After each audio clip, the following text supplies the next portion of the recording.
तो दोस्तों आज हम पढ़ने वाले हैं क्लास 9 इकोनॉमिक्स का चैप्टर नंबर फर्स्ट, जिसका नाम है the story of village Palampur. मतलब एक ऐसे गांव की कहानी सुनने वाले हैं जिससे काफ़ी कुछ नया सीखने को मिलने वाला है कि कैसे हम किसी चीज़ का प्रोडक्शन करते हैं और कैसे हम अच्छा प्रोडक्शन कर सकते हैं। और दोस्तों साथ में हम यह भी देखेंगे कि आखिरकार गाँव के लोग जीते कैसे हैं और पालमपुर के लोग कमाते कैसे हैं और इनके कमाने के कौन कौन से साधन हैं। तो चलिए स्टार्ट करते हैं। तो दोस्तों यह कहानी एक ऐसे गांव की है जिसका नाम है पालमपुर।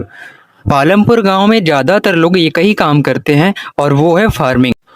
और कुछ लोग ऐसे भी हैं जो कि फार्मिंग के अलावा अदर वर्क भी करते हैं, जैसे कि मैन्युफैक्चरिंग, डेयरी, ट्रांसपोर्ट और भी बहुत सारी चीज़ें। और जब दोस्तों हम पालमपुर से 3 किलोमीटर दूर जाते हैं ना, तो एक हमें बड़ा सा गांव मिलता है जिसका नाम है रायगंज। और रायगंज के थोड़ी से ही पास में एक कस्बा है जिसका नाम है शाहपुर। और इस पर कई सारे साधन चलते हैं, जैसे कि मोटरसाइकिल, जीप, ट्रैक्टर, ट्रक और बुलॉक कार्ट और टांगा, जिस पर गांव के लोग बहुत सारे सामान लादकर एक गांव से दूसरे गांव व्यापार के लिए जाते हैं। तो दोस्तों पालमपुर गांव बहुत ज़्यादा बड़ा तो नहीं है, फिर भी यहाँ पर अलग अलग जाति के लगभग 450 फैमिलीज रहती है। इनमें से 80 फैमिलीज तो ऐसी हैं जो कि अपर कास्ट से बिलोंग करती हैं, जिनके मकान काफ़ी बड़े बड़े और ईंट और सीमेंट से बने हुए होते हैं। और दूसरी ओर जो पालमपुर के 1/3 पॉपुलेशन है वो लोअर कास्ट से बिलोंग करते हैं। इनके घर मिट्टी के बने हुए और घास फूस से बने हुए होते हैं। दोस्तों ऐसा नहीं है कि पालमपुर गांव में कोई सुविधा मौजूद नहीं है, बल्कि कई सारी सुविधाएं मौजूद हैं, जैसे कि इलेक्ट्रिसिटी, और यहाँ पर ट्यूबवेल्स भी लगे हुए हैं। और पालमपुर के लोग बहुत सारे कामों में इलेक्ट्रिसिटी का यूज करते हैं, जैसे कि सिंचाई वगैरह करने के लिए। और पालमपुर गांव में एजुकेशन के लिए 2 प्राइमरी स्कूल और एक हाई सेकेंडरी स्कूल भी बनवाया गया है। और साथ ही में दोस्तों यहाँ पर एक गवर्नमेंट हॉस्पिटल भी है जहाँ पर लोगों का इलाज किया जाता है, जो कि गवर्नमेंट के द्वारा संचालित होती है। और साथ ही में यहाँ पर एक प्राइवेट डिस्पेंसरी भी है। तो दोस्तों पालमपुर गांव को फुल्ली डेवलप तो नहीं कह सकते, फिर भी हम इसको फेयरली वेल डेवलप तो कह ही सकते हैं, क्योंकि यहाँ पर लगभग सारी सुख सुविधाएं मौजूद हैं, जैसे कि इस गांव में रोड, ट्रांसपोर्ट से लेकर स्कूल, हॉस्पिटल, इलेक्ट्रिसिटी और भी बहुत सारी सुविधाएं मौजूद हैं। तो दोस्तों अगर हम पालमपुर गांव की और भी सारे गांवों से अगर कंपेयर करें तो हमें क्या मिलता है, हम ये देखते हैं कि यहाँ पर वो सारी सुख सुविधाएं मौजूद हैं जो कि पास के गांव में या फिर दूसरे गांव में मौजूद हैं। तो हमारे चैप्टर का पहला टॉपिक है ऑर्गेनाइजेशन ऑफ प्रोडक्शन। इस टॉपिक को समझने से पहले ये समझना होगा कि आखिरकार प्रोडक्शन होता क्या है। तो दोस्तों प्रोडक्शन हम उन चीज़ों को बनाने के लिए करते हैं जिन चीज़ों की हमें ज़रूरत होती है। अब दोस्तों ऐसा तो नहीं है कि प्रोडक्शन अपने आप हो जाता, नहीं ना, बल्कि हमें किसी भी चीज़ की प्रोडक्शन के लिए 4 चीज़ों की आवश्यकता होती है, जैसे कि फर्स्ट रिक्वायरमेंट इज लैंड। अब आप बताओ क्या लैंड के बिना प्रोडक्शन पॉसिबल है? नहीं ना। जैसे कि अगर आप फैक्ट्री देख लो, फैक्ट्रीज कहाँ भी बनी होती हैं? लैंड पर। क्या बिना लैंड के फैक्ट्री बना पाना पॉसिबल है? नहीं ना। जैसे कि आप मान लो क्या बिना जमीन के हम फसल उगा सकते हैं? नहीं ना, क्योंकि किसी भी चीज़ को उगाने के लिए भाई जमीन की तो जरूरत पड़ेगी ही ना हम। तो दोस्तों किसी भी चीज़ की प्रोडक्शन के लिए हमें जो फर्स्ट रिक्वायरमेंट होती है वो होती है लैंड, और उसके साथ में नेचुरल रिसोर्सेज। तो लैंड और उसके साथ में नेचुरल रिसोर्सेज हमारे फर्स्ट रिक्वायरमेंट ऑफ प्रोडक्शन हो जाते हैं। सेकंड फैक्टर ऑफ प्रोडक्शन है लेबर। लेबर के बिना तो हम कुछ कर ही नहीं सकते। जैसे कि मान लो किसी फैक्ट्री में मशीन को रन कराना हो तो हमें लेबर की तो जरूरत पड़ेगी, ये ऑटोमेटिक तो चलेगा नहीं। तो सेकंड फैक्टर प्रोडक्शन जो लेबर होता है उनकी ज़रूरत हमें फसल को उगाने से लेकर के फसल को काटने तक ज़रूरत पड़ती है। अब जैसे जिनके पास बहुत ज़्यादा खेत हैं, बहुत ज़्यादा फसल हैं, तो वो 2-4 लोग तो कर नहीं पाएंगे। अब थर्ड फैक्टर ऑफ प्रोडक्शन देखेंगे, ये होता है फिजिकल कैपिटल। ये 2 प्रकार के होते हैं, पहला फिक्स्ड कैपिटल, दूसरा वर्किंग कैपिटल।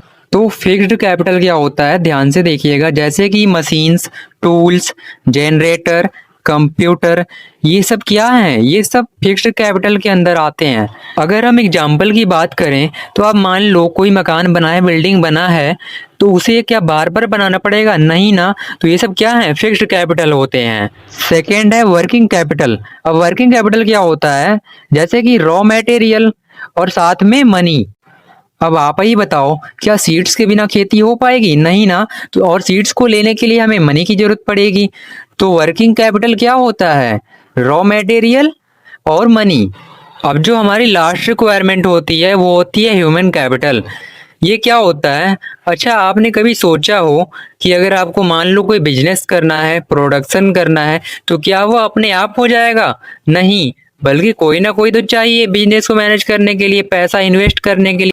तो दोस्तों, आगे चैप्टर की मोस्ट इंटरेस्टिंग टॉपिक है फार्मिंग इन पालमपुर, जहां पर 75% लोग ऐसे हैं जो कि टोटली फार्मिंग पर ही डिपेंडेंट है। अब दोस्तों, पालमपुर में दिक्कत ये आती है कि यहाँ की जो पॉपुलेशन है ना, वो कंटिन्यूअसली बढ़ती ही जा रही है।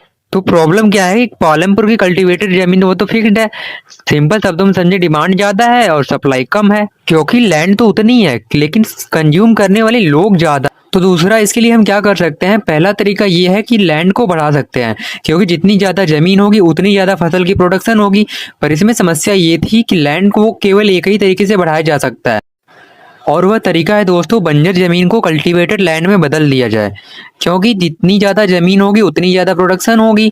लेकिन समस्या ये थी दोस्तों कि पालमपुर की जो लैंड थी ना, वो 1960 के ग्रीन रिवॉल्यूशन के दौरान ऑलरेडी बढ़ा दी गई, जिसकी अब बढ़ने की बिल्कुल भी गुंजाइश नहीं थी। तो पालमपुर के जो लोग हैं ना, वो दूसरे तरीके का इस्तेमाल करते हैं, और वो तरीका ये है कि पालमपुर के लोग एक ही साल में बहुत सारी फसल उगाते हैं। जैसे रेनी सीजन में ज्वार बाजरा, अक्टूबर दिसंबर में पोटैटो, विंटर सीजन में व्हीट। और इस तरह से पालमपुर के जो लोग हैं ना, वो एक साल में कम जमीन के अंदर ज्यादा प्रोडक्शन कर लेते हैं।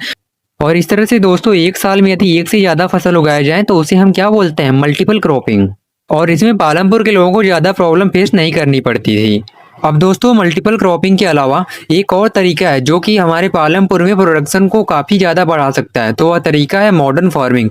दोस्तों, मॉडर्न फार्मिंग क्या होती है? जैसे कि मशीनरी का इस्तेमाल करना, जैसे ट्रैक्टर, थ्रेसर, हार्वेस्टर, इस तरह से और भी सारी मशीनें होती हैं जो कि इनमें यूज होती हैं। अब साथ ही में HYV सीड, फर्टिलाइजर, पेस्टिसाइड, ये सारी चीजें हमारी मॉडर्न फार्मिंग में इस्तेमाल की जाती हैं। अब जो दोस्तों आप मॉडर्न फार्मिंग पढ़ रहे हो, इसकी शुरुआत हुई थी 1960 ग्रीन रेवोल्यूशन के दौरान। इसमें क्या हुआ था कि जिसमें बताया गया था लोगों को कि आप ट्रेडिशनल फार्मिंग को छोड़ करके मॉडर्न फार्मिंग में जा सकते हो, जिससे फसल की उत्पादन जो है ना, वो कई गुना ज्यादा तक बढ़ जाती है। अब दोस्तों, मॉडर्न फार्मिंग जो है इंडिया में सबसे पहले 3 जगह पे लागू हुआ था, जो कि ये है पंजाब, हरियाणा, वेस्टर्न उत्तर प्रदेश। तो दोस्तों, इससे फायदा क्या हुआ कि 1960 के बाद की जो फसल थी ना, वो पहले के कंपैरिजन में 2.5 गुना ज्यादा बढ़ गई।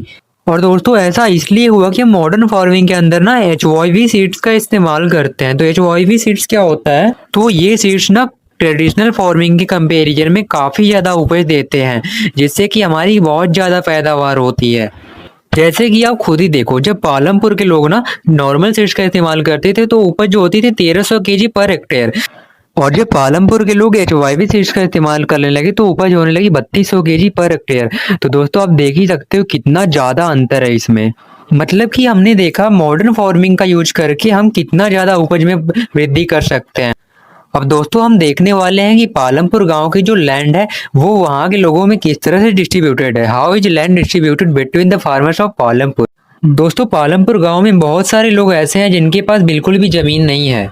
जैसे कि इस गांव में 150 फैमिली ऐसी है जिनके पास बिल्कुल भी जमीन नहीं है, और 240 फैमिली ऐसी है जिनके पास 2 हेक्टेयर से कम लैंड है। और लास्ट में दोस्तों, केवल 60 फैमिली ही ऐसी है जिनके पास 2 हेक्टेयर से ज्यादा जमीन है।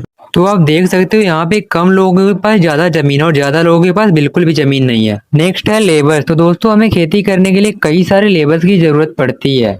तो दोस्तों, जो लेबर्स होते हैं उनकी जरूरत ज्यादातर उन्हीं लोगों को पड़ती है जिनके पास ज्यादा जमीन होती है, और जिनके पास कम जमीन होती है वो अपने फैमिली के साथ मिलकर के खुद ही सारा काम कर लेते हैं। तो दोस्तों, लेबर 2 टाइप्स के होते हैं। पहले वो जिनके पास बिल्कुल भी जमीन नहीं होती है और वो अपनी इनकम जनरेट करने के लिए दूसरों के खेतों में जाकर के मजदूरी करते हैं, जिससे उनकी जीविका चल जाती है। दोस्तों, दूसरे वो होते हैं जिनके पास जमीन तो होती है लेकिन वो एक्स्ट्रा समय में जाकर के दूसरों के पास काम करते हैं, जिसके बदले उन्हें कुछ पैसे मिल जाते हैं, या फिर काम करने के बदले ना उन्हें गेहूं, चावल जैसे कुछ अनाज उनके चॉइस के अकॉर्डिंग मिल जाते हैं। अब नेक्स्ट आता है दोस्तों कैपिटल, और कैपिटल का सीधा सीधा मतलब होता है मनी, यानी कि पैसा। अब जैसे कि दोस्तों, अगर हम देखें तो मॉडर्न फार्मिंग में बहुत सारी चीजों की जरूरत पड़ती है, जैसे कि ट्रैक्टर, फर्टिलाइजर, पेस्टिसाइड्स और सीड्स। इनके अलावा और भी कई सारी चीजें जो मॉडर्न फार्मिंग में यूज होती हैं। अब दोस्तों, आप ही बताओ, इन सारी चीजों को अफोर्ड करने के लिए मनी की तो जरूरत पड़ेगी ही। इसलिए जो पुअर फार्मर्स होते हैं वो बड़े-बड़े फार्मर्स, बड़े-बड़े ट्रेडर्स या फिर मनी लेंडर से मनी उधार में ले लेते हैं और वो पुअर फार्मर्स को उधार दे भी देते हैं, जिसका इन्हें काफी ज्यादा इंटरेस्ट भी चुकाना पड़ता है। और इस तरह जो स्मॉल फार्मर्स की खेती होती है ना, उसका पूरा का पूरा पैसा इनका कर्ज चुकाने में ही लग जाता है। वहीं दूसरी ओर जो अमीर फार्मर्स होते हैं उनके पास ज्यादा जमीन होती है। अब जब ज्यादा जमीन होगी तो ज्यादा फसल उगेगा। तो जो अमीर फार्मर्स होते हैं ना, वो क्या करते हैं कि जो अनाज निकलता है उससे पहले तो उसे खाने के लिए स्टोर कर लेते हैं। अब जो उसके बाद बच जाता है उसे मार्केट में सेल कर देते हैं और फिर उसे बेच करके जो पैसे मिलते हैं उसे अपनी सेविंग में सेव कर लेते हैं। और इस तरह से यह साइकिल रिपीट होता रहता है। इसी टॉपिक से रिलेटेड एक क्वेश्चन है कि what is surplus. Surplus mean an amount that is extra और मोर यू नीड। इसका सिंपल सा अर्थ ये है कि जो हमारी रिक्वायरमेंट होती है उसको फुलफिल करने के बाद जो हमारे पास एक्स्ट्रा बचता है वो होता है सरप्लस। तो दोस्तों, आपने स्टार्टिंग में देखा था कि पालमपुर की जो 75% लोग हैं वो टोटली फार्मिंग पर डिपेंडेंट हैं और बचे हुए 25% लोग नॉन फार्मिंग एक्टिविटीज करते हैं। मतलब कि यहाँ पे सभी लोग खेती बाड़ी ही नहीं करते हैं, बल्कि कुछ लोग और भी काम करते हैं, जैसे कि डेयरी। अब डेयरी क्या होता है दोस्तों? पालमपुर में लोग डेयरी में जैसे कि गाय भैंस को पालते हैं। अब जो उससे मिल्क प्रोडक्शन होता है उसे रायगंज या शाहपुर में जाकर के बेच देते हैं, जिससे क्या होता है कि उनका रोजगार चलता है और इसी से वो अपना अर्निंग भी कर लेते हैं। अब दूसरा है दोस्तों स्मॉल स्केल मैन्युफैक्चरिंग इन पालमपुर। अब ये क्या होता है? इसमें पालमपुर के वो लोग जो छोटे स्केल पर मैन्युफैक्चरिंग करते हैं, जैसे कि अब दोस्तों पालमपुर गांव में ना बहुत सारे लोग ऐसे हैं जो कि गुड़ की मैन्युफैक्चरिंग करते हैं और उसे रायगंज शाहपुर मार्केट में बेच देते हैं और यही इनकी अर्निंग सोर्सेज होते हैं, जिससे इनका और इनके परिवार का गुजारा होता है।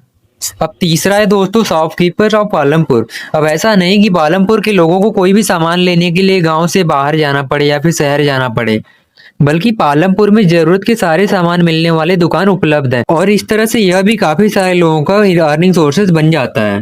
अब दोस्तों लास्ट है ट्रांसपोर्ट और फास्ट डेवलपिंग सेक्टर। तो जैसा कि आप लोग जानते हैं कि जो पालमपुर है वो काफी ज्यादा कनेक्टेड है अपने आसपास के गांवों से और कस्बों से, जैसे कि रायगंज और शाहपुर। तो ऐसा नहीं है कि यहाँ के लोग एक गांव से दूसरे गांव पैदल ही निकल पड़ते हैं, बल्कि इसके लिए पालमपुर के बहुत सारे लोग ट्रांसपोर्ट की सुविधा देते हैं, जैसे कि कार, बस, टेम्पो। और इस तरह से यह भी उनका अर्निंग सोर्सेज बन जाता है। तो दोस्तों आप लोगों के लिए एक नोटिस है, जो आपने ये पालमपुर गांव की कहानी सुनी है ना, ये एक्चुअली में रियलिटी में एग्जिस्ट करती ही नहीं है। मतलब ये एक काल्पनिक गांव है। अगर मैं आपको ये पहले बता देता तो शायद आप इसे रियल लाइफ में फील करने से बिल्कुल ही चूक जाते। तो आई होप आपको ये चैप्टर समझ में आ गया होगा। अगर आपको लगता है कि इस वीडियो में कुछ क्वालिटी मिली है तो यार आप लाइक और सब्सक्राइब कर सकते हो। तो मिलते हैं नेक्स्ट चैप्टर में। Take care, bye bye.